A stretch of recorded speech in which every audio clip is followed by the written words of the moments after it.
Hearts were broken when Microsoft Exec Jared Bridegan was killed so cruelly and senselessly back in February 2022. The attack was so coordinated and well thought out that the authorities had no real lead for months. The case has since come a long way, and with a very recent arrest last week, it looks like justice will be served after all. Join us as we dive headfirst into this heart-wrenching case. Jared Bridegan lived in Jacksonville, Florida. He was a husband and father. From all indications, he was a man of the highest integrity and genuine kindness. He had previously been married to Shanna, with whom he fathered twins, a boy and a girl. Jared met Kirsten following his divorce in 2015, and the two later got married in 2017. Later, they had two more daughters, making Jared the father of four. Jared was an all-round nice guy. He was a family man and a hands-on father who spent a lot of time with his blended family. Yeah, that's beautiful. It's a great picture, Daddy. I want your flower. I see it. That's a beautiful flower.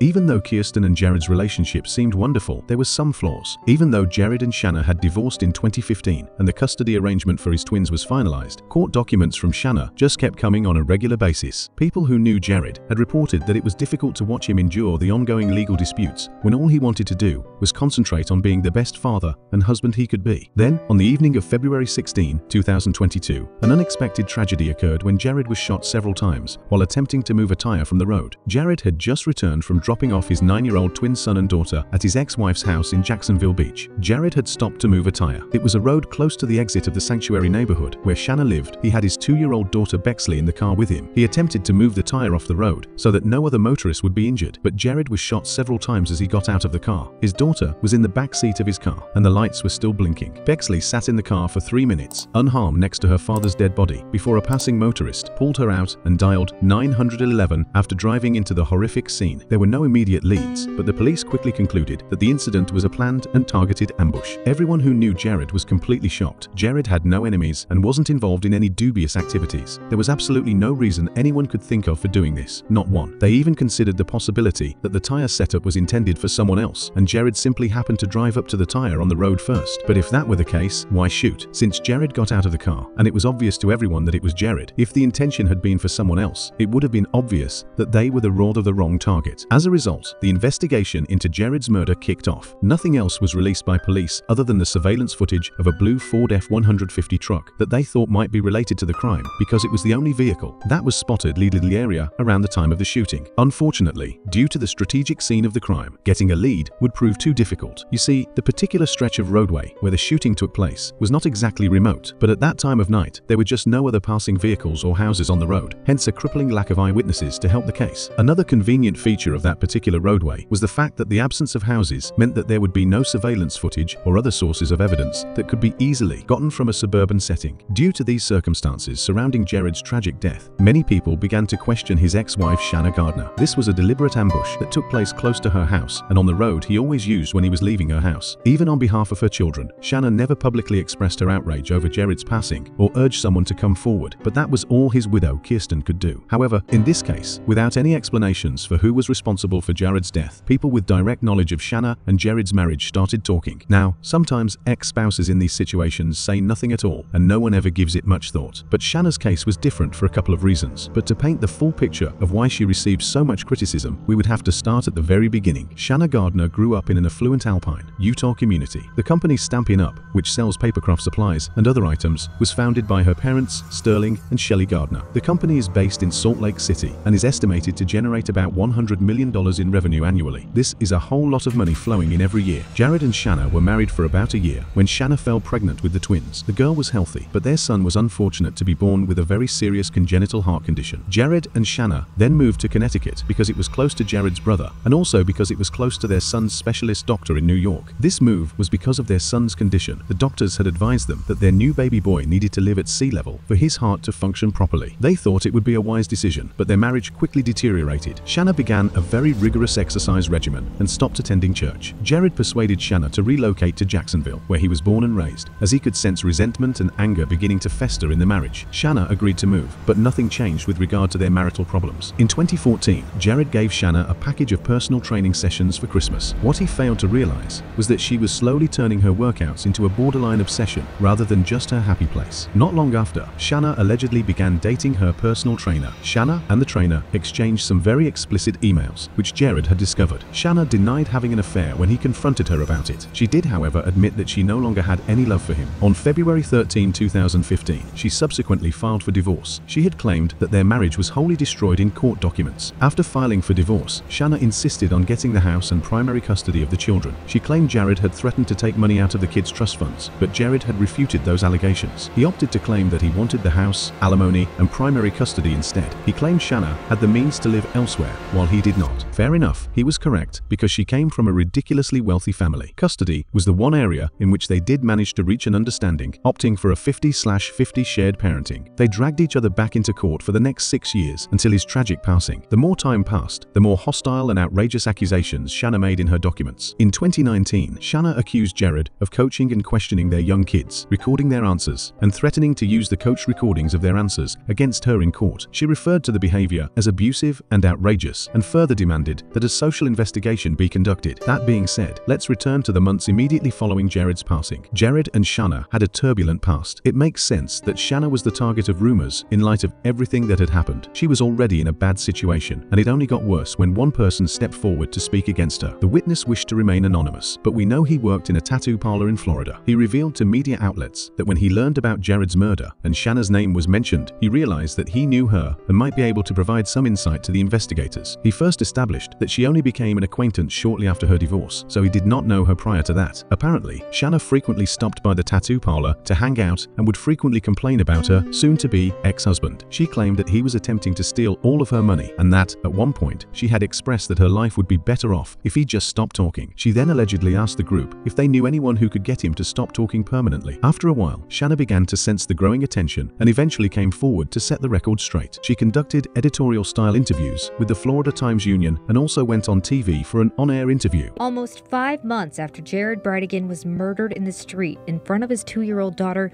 we spoke with his ex-wife, who has not commented publicly so far.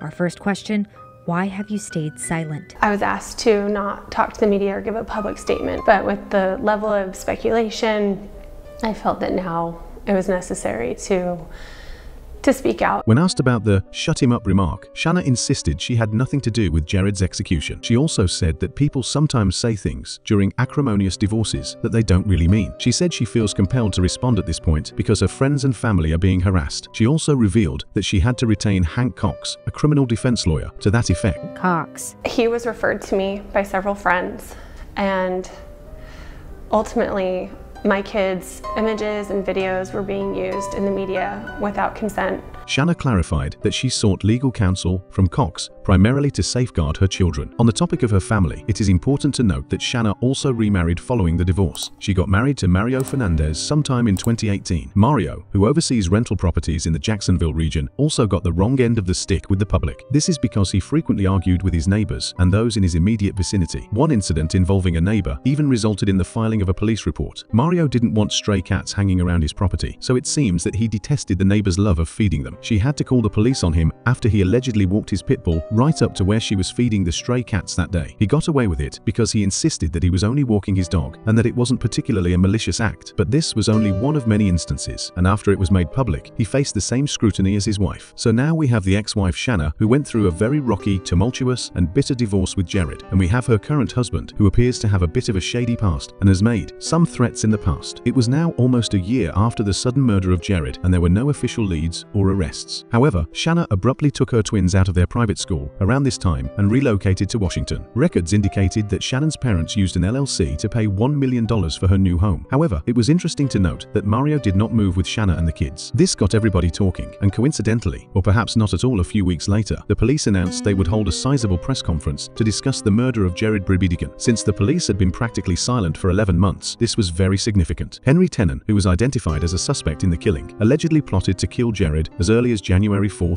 2022. He was charged with conspiracy to commit murder, second-degree murder with a weapon accessory, and harming a child on August 19, 2022, one day after his arrest. The additional charge was because 2-year-old Bexley was in the car when Jared was killed and could have also been hurt. She was in the car at the time, and she witnessed this. How was she doing?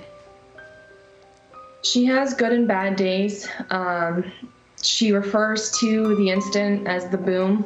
And when she talks about it, she specifically calls out the sound of the gunshots and that she had to cover her ears But overall, I think she's doing as well as you can expect. She talks about Daddy being with God, that we'll see him again.